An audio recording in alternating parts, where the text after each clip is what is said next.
Dave, are you seeing Showtime on your end? I am. Broadcast is live. All right. It's so good to have you all with us.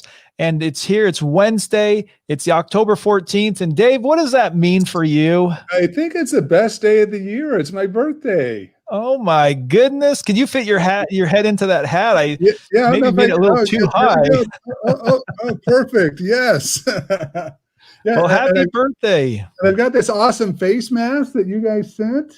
Yeah, you're going to be well protected where you are. I mean, we're set. This was from a bet. I mean, it came with my birthday stuff, but this was from a bet CR and I had before. I needed something blue.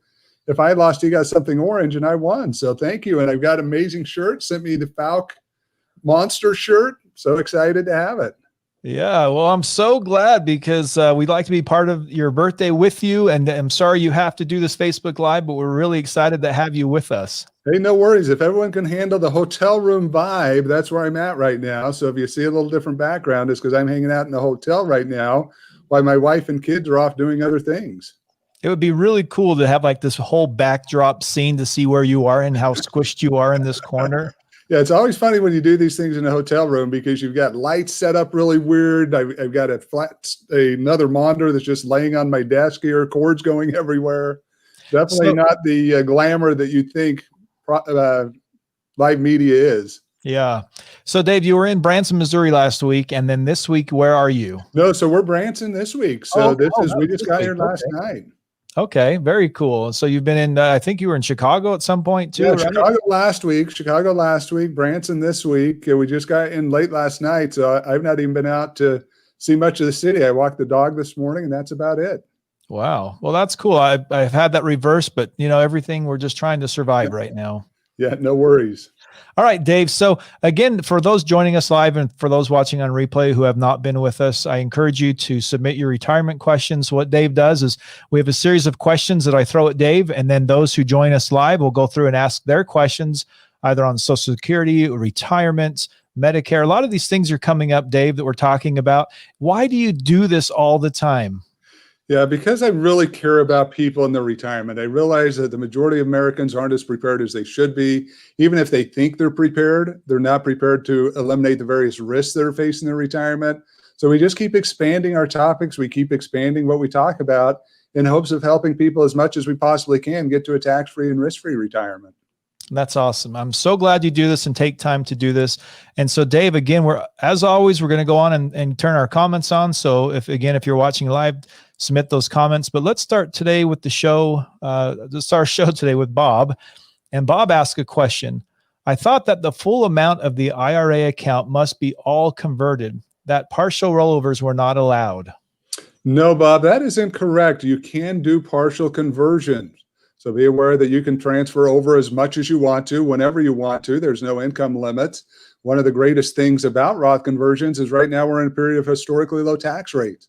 So it's a great time between now, January 1st, 2026, unless administrations change and you're in a tax bracket that's going to be affected.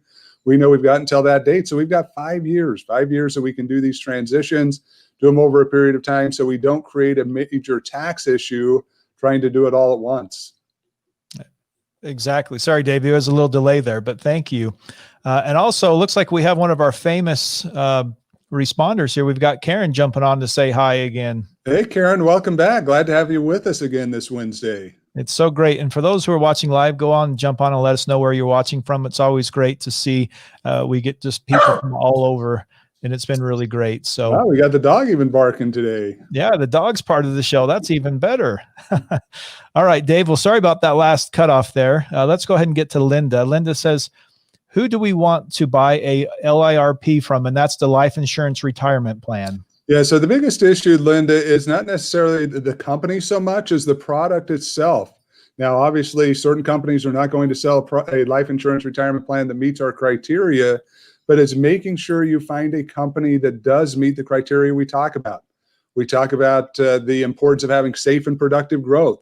We talk about the importance of low fees. We talk about tax-free and cost-free distributions and the free long-term care rider. So as long as the policy meets those criteria, you can use any company that you want out there. Now, that being said, there are two main companies that we use. They're Allianz and Symetra Life because we know they do meet the criteria And the advisors we work with are appointed with these companies so that they can not only help you get the plan together, but then make sure that once that's finished, they can get you into the products that are going to best help you get to that retirement you're looking for.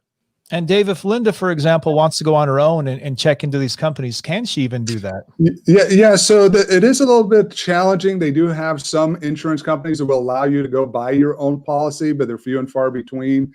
My recommendation is that you go through an agent to make sure they can help you through the process, especially here, because we're not just talking about death benefit. We're talking about trying to solve the tax issue during your lifetime, as well as the long-term care issue. So you want to make sure that you have the knowledge to make sure you got the right policy.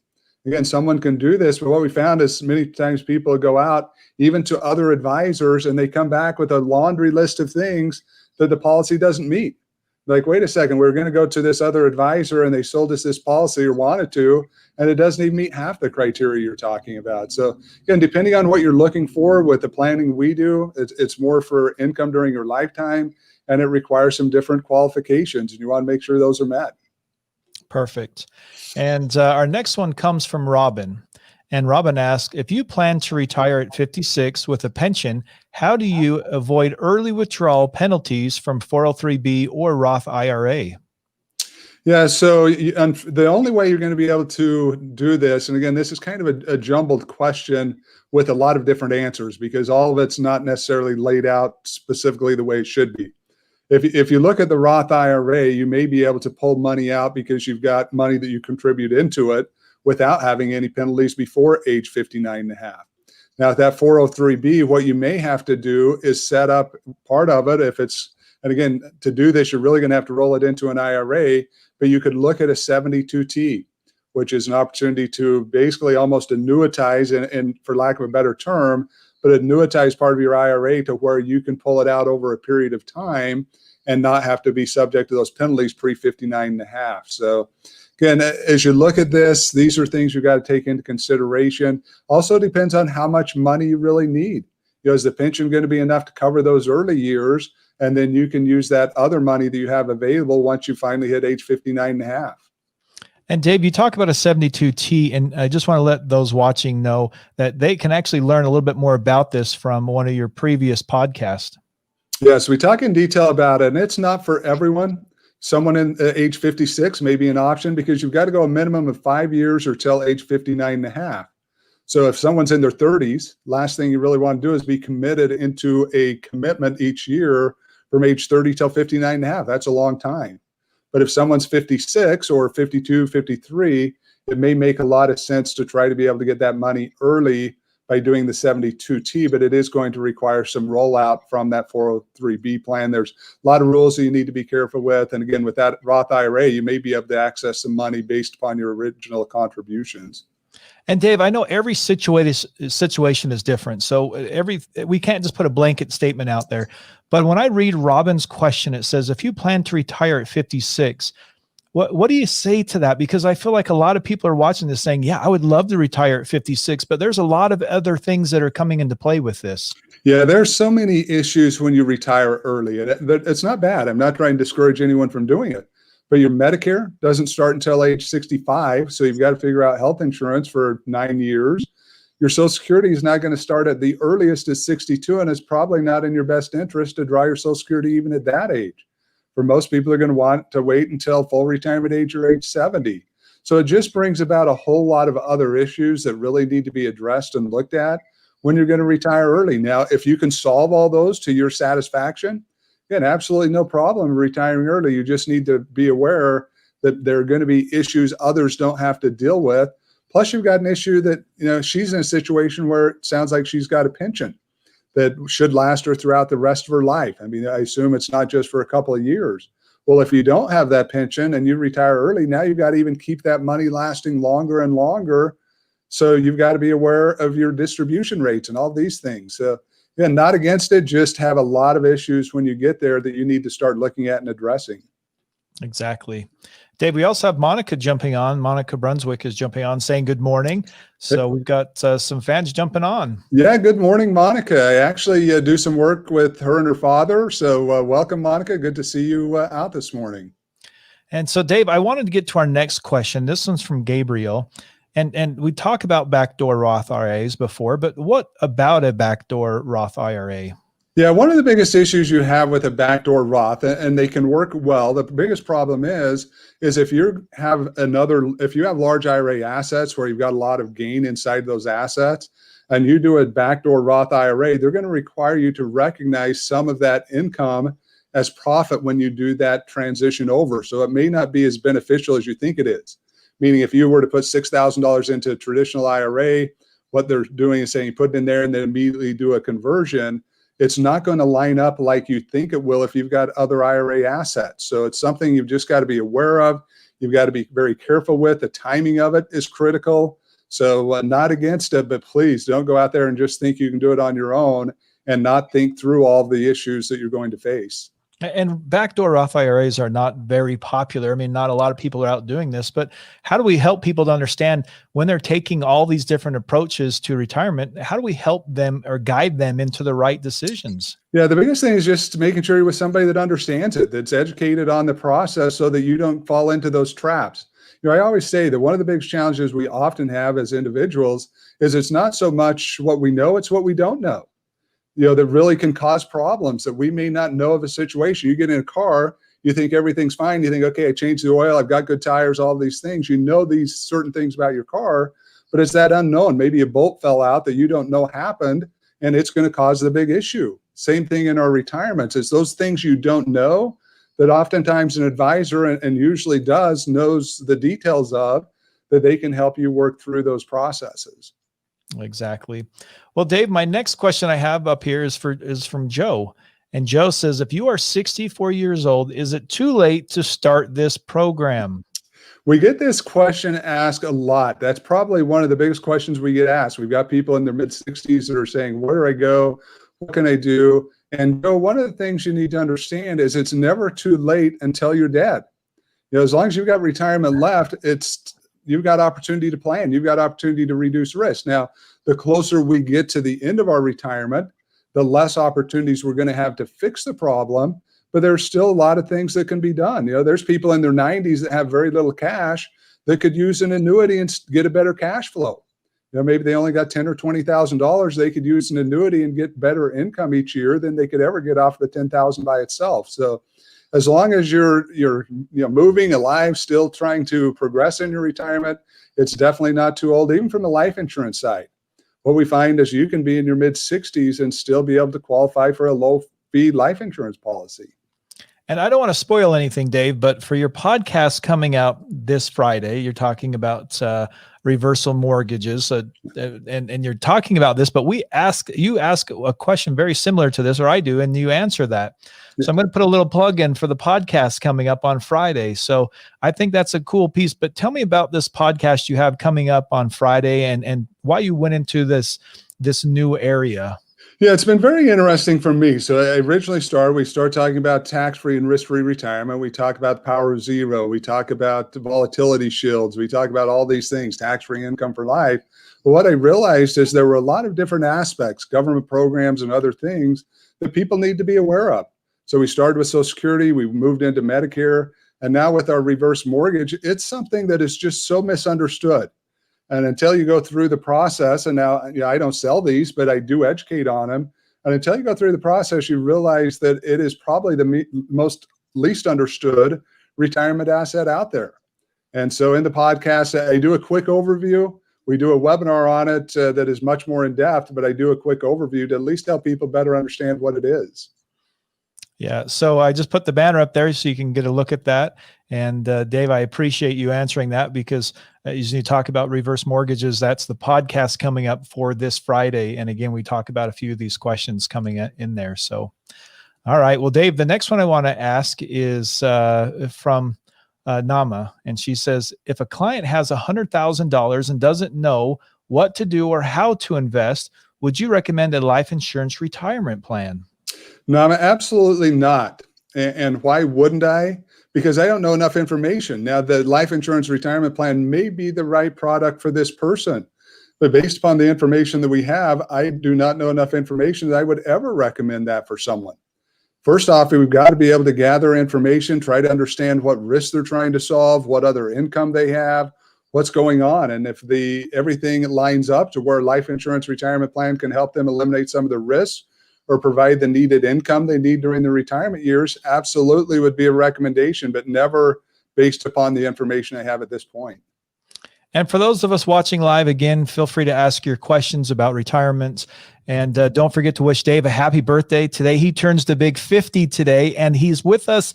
And as we're doing this, I think that's so cool that you're in the corner of your hotel room in Branson, Missouri, and you're making things happen.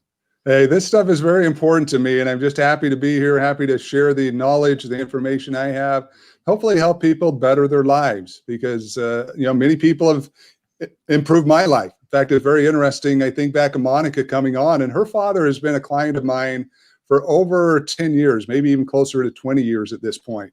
He is the best guy, awesomest guy. Every time he shows up, the guy's been retired forever. He shows up, he is dressed to the nines. He's as respectful as they can possibly be. He comes in, he's always just impressed me. And as I've gotten the chance to meet Monica, it's been absolutely amazing, because I see what great parents can do to help their children. And she's absolutely got an amazing father that's just been an inspiration to me. Well, Dave, I'm just so glad you're taking time. And then I do appreciate it, because I've worked with you for 10 years. And I love the fact that you really put your clients ahead of your needs, and you know how to take care of them. But the thing is you're not doing it for a paycheck. You're doing it because you care. And through all the things I followed you through and been a part of, we got to the retirement plan. And the one thing that really echoed to me was you said, I don't want to help people just get to retirement, but I want to help them get through retirement. And for some reason that just stuck with me. And that said, I get it, because what we try so hard to get to the end, but we never realize that the end could be 20 or 30 more years than just age 65. Yeah, and it's very interesting for me, CR, because my parents never made it through retirement. And it wasn't because of economics. The issue was my mom passed at age 60. She had been subject to downwinders from Nevada. We lived in southern Utah. My dad died at age 72, so not very old. When you look at same issue, he died of cancer. So you had this situation that even though my parents didn't go through that, I see so many of my clients, the people I work with, just struggling at the end of their life. And if I can take that away, I'd do anything I could, because it's very sad to see people work their whole lives, prepare, save, do everything they can, get in their 70s and 80s when many times they don't have anyone else there for them, and they're stuck by themselves in a very bad situation. Mm-hmm. Exactly. Well, Dave, we're getting a bunch of people jumping on, telling you happy birthday. So I know we're just so grateful that you're spending this little half hour with us today. All right, Dave. So my next question I have is kind of similar, but it's from Joseph. And he says, if there is no plan to take distributions from your investment account, is the LIRP, which is a life insurance retirement plan, still a good idea? Yeah, so what the situation is here is we've got an individual that's got enough money that they're not worried about the withdrawal rate rule. We talk about the 3% withdrawal rate rule. They're not worried about that because they've got accounts that have so much money. Now, again, you've got to look at your own individual situation. It may be a great option for you, especially if you've got substantial money, for the tax benefit side. Again, this is tax-free growth, tax-free distribution. So if you're in a high income bracket, there's no question your taxes are going up. Both parties, 2026, it's going up. And if administrations change next year, it's going up. So if you can make transitions now and get money into a life insurance retirement plan where you're tax-free income later on, it may be a huge benefit for you. So again, you've just got to look at the risks. There's so many risks that the life insurance retirement plan solves. You've got to look at which ones you're really trying to solve and reduce. And because it doesn't reduce all of them for you, that doesn't mean it may not be the right tool or not, again, based upon own situations. And Dave, we have a question that came in live from Mike, and let me get this popped up on the screen here. Mike asks, what are the details and requirements for a spouse to take 50%, looks like off others, or I hope that's right, off the other spouse's Social Security payments? Yeah, Mike. So what he's talking about is spousal benefits that are available through the Social Security program. In order for them to be able to take advantage of those benefits, Mike, that you've got to be married for at least a year in order to qualify for spousal benefits. And then you would have to be, or whichever spouse is taking it, the working spouse as the work record would have to be claiming benefits. And then that other spouse would have to be at least age 62. Now at age 62, those benefits will be reduced. You're not going to get 50% because they'd be claiming early. It'd be 35%. But if they wait till full retirement age, they would then be able to get those 50% benefits. So 1 year of marriage, the one spouse who gets the benefits or who earned the benefits has to be taking them. And then that other spouse has to be a minimum of age 62. Great, Mike. Thank you so much for that question. If you have a follow-up while we're still live, please go ahead and submit that. Dave, thank you for throwing that in. My next one here is from Gurpreet, and they ask, what are the companies you recommend for a LIRP? So the life insurance retirement plan. I know we kind of talked about this, but let's kind of dive in. I'm sure we've got new viewers since. Yeah, we did talk about this earlier, and the two that we use primarily are Allianz, Allianz, and Symetra Life, Symetra. Now, why do we use these companies? Because we vetted both of these companies, and they meet all the criteria that we talk about a good life insurance retirement plan. Any of the requirements that we have, if they break apart, it's going to completely destroy many of those life insurance plans. And that's why many people have a bad reputation or bad feeling towards life insurance, is they've not partnered with the right product. It's like a marriage. CR, you and I have both been married for a number of years. I've got 6 kids, you've got 2 kids. Marriage has been a critical part of our lives. It hasn't been without work and it hasn't been without challenges, but we've made it work because we got with the right partners. Life insurance is the same way. It's very similar to a marriage. If you get with the wrong partner, it's going to blow up, it's going to cost you money, and you're going to end up a situation probably hating the products. But when you get the right product, what you find is it does an amazing job at helping to eliminate longevity risk and tax rate risk, which are both huge risks coming into your retirement. And Dave, why do we work with particular clients? I mean, what do we have to do to be able to say, okay, look, there's the 2 companies we work with? Because what we're trying to do is really help, because really we're an education company, right? Yeah. We're helping educate. And why do we focus on these 2 companies? Like you said, we have a list that we're trying to get through, but why do we do that specifically? Yeah, because from an educational point, you realize that certain things are required to make stuff work. If you're teaching math, you can't just teach random math that doesn't make sense and have it effectively work for someone. There's a process. You got to start with adding, subtracting, multiplication, division, then you go into algebra, calculus, all these other things. Same when we're talking about retirement. If we're not including the right products when we're talking about the topics that we're covering, it does us no good. I mean, it wouldn't make sense for me to get on here and do webinars and do live events and podcasts, say, look, here's all the requirements of a life insurance retirement plan. And then we partner with advisors that aren't selling a product that meets those qualifications. It's like, it's kind of a bait and switch. And I guess, that's very irritating to me as an individual. It's like, that's not who we are. We put these guys through many years of training. They've got to go through an exam process to even qualify to be able to help people. And it's just very important that they do that so that they're getting the right products to the market. Dave, thank you so much for, again, answering those and for dealing with this.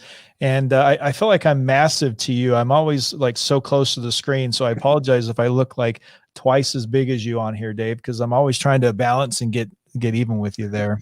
Hey, no worries. I'm just happy to be here today. Like I say, in this little confined space I'm in today, I'm just glad I've got a camera, a microphone, and some lights here so you can at least see who I am. Yeah, and you've got some great audio and it's working well. Like I said, I would love to see this little corner. I'm hoping you're covered with like couch cushions and pillows in there too. Yeah, maybe I can send you a picture of it once we're done. Yeah, perfect. All right, Dave, my next question I have comes from John, and John says, if you stop paying your insurance premiums before you die, what happens? Yeah, anytime you stop paying insurance premiums, that policy is going to lapse. And this is something that you need to be very careful of with an insurance policy, especially if you've got a policy that's requiring you to pay premiums throughout your retirement. Now, I don't recommend that. That's one thing you need to understand. I am not an individual who recommends policies that you pay until death do you part, that you just continue to pay those premiums. My recommendation is shorter terms. Some people, it may be as short as 5 to 7 years. Others, it may be 10 to 20 years. But it's because when you get in retirement, your income sometimes is uncertain. Now, Social Security is pretty certain income, but if the market's up or down or other things happen, the last thing you want is a bunch of extra bills that you've got to pay, especially when one of those bills may be what your beneficiaries are going to get. That's all they're going to get. And you're all of a sudden now at age 95, you have no income because inflation's eating it all away. And now you've got an insurance premium. It's like, crap, I can't pay it now. And I'm going to let the policy end up lapsing. Dave, what I love about what you talk about is you really preach from the heart, meaning you talk about things that you really believe in. I've never really felt like you've ever came on here to say, hey, let me tell you what works best for my pocketbook. You've always talked about things that work best for those individuals. And again, that's why we do so many of these events, because you're trying to kind of tackle everybody's scenarios at one time. And it's hard. It is. Everyone's situation is so different when it comes to retirement, but there are certain things where we can take general that information like this. Again, no reason for you to ever be paying insurance premiums into your 80s or 90s. Now, if you've got a cash value policy, it may still have enough cash value to keep going, but you've got to be very careful. So, get those things paid off, kind of like a mortgage. Many people will carry mortgages into retirement, and if you want to, that's fine. But again, it's just adding risk to your retirement. If you've got your home paid off, so you don't have to worry about that bill, you don't have to worry about those expenses, you can just make that retirement more safe and secure. Yeah. And again, if you're watching live, please go ahead and submit your questions. We're just about done with our time here today, but if you're watching on replay, if you have more questions, please submit those at theprosperityguy.com, the website, and we'll get those. We either answer those on Facebook, here live, we have YouTube live, or we do it on the podcast. And Dave, you have a number of webinars we'll get to after I get this last question out, but we want to talk about all those webinars you have. Yeah, that sounds good. All right. So the last one I wanted to ask you, Dave, is about Jerry. And Jerry says, what about the rule to determine your withdrawal rate of using your age divided by 20? So if you are 60, your withdrawal rate would be 3%. Yeah, not a bad idea, Jerry.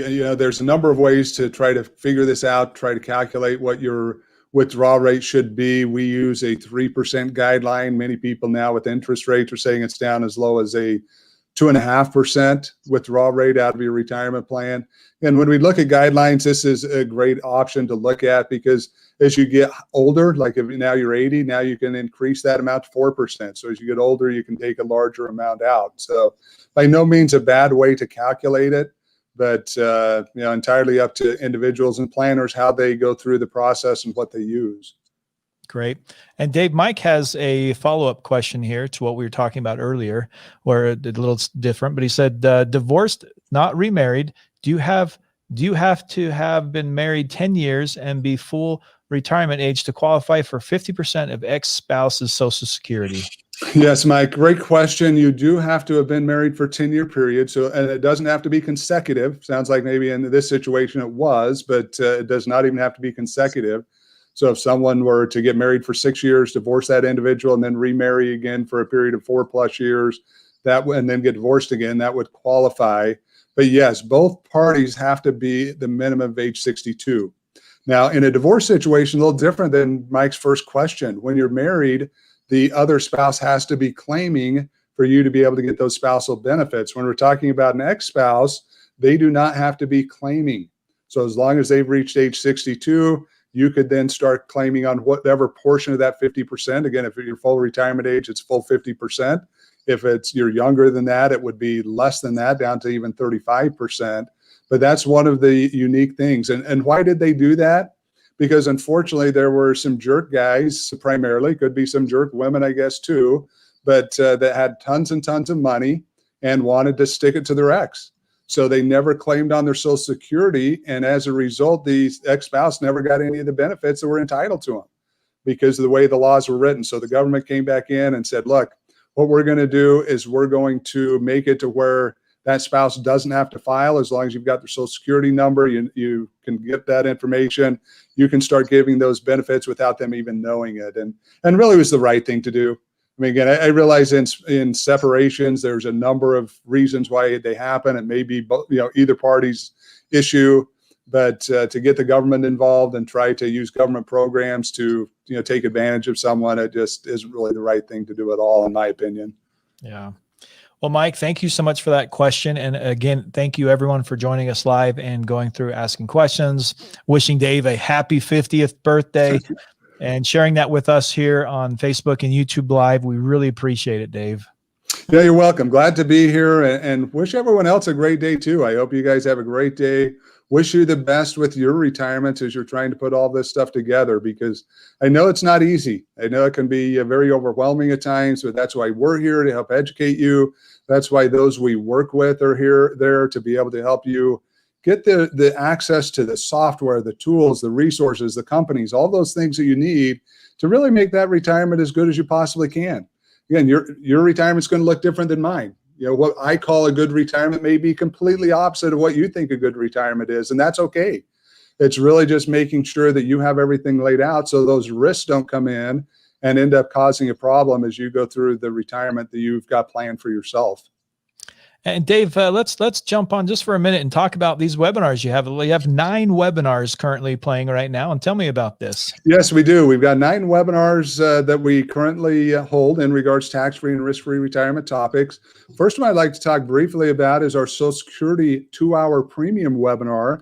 This is going to occur Monday the 19th. So Monday the 19th of October. If you want to get signed up for that, you can go through our website.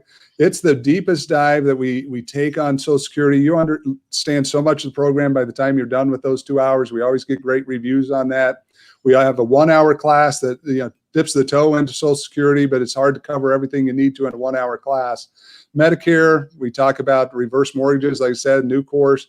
Tomorrow we've got our Volatility Shield presentation, where we're going to be talking about how you can eliminate sequence of return and withdrawal rate risk. So a great presentation to better understand those two. All of our presentations, though, whether it's Look Before You Learn, Power of Zero, Tax-Free Income for Life, Getting Safely Home in Retirement, all focus on the various risks facing you in your retirement and how you can eliminate those. Awesome. And we've already talked about your podcast that you have that releases every Friday on any podcast platform.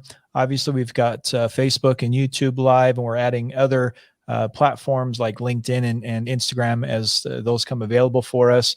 And Dave, just the last little bit here, I just want to have you talk about, as you were alluding to, making sure you get a certified advisor that can help. So for those that have questions or came on here and said, yeah, I really need to get into retirement, this is what we're talking about.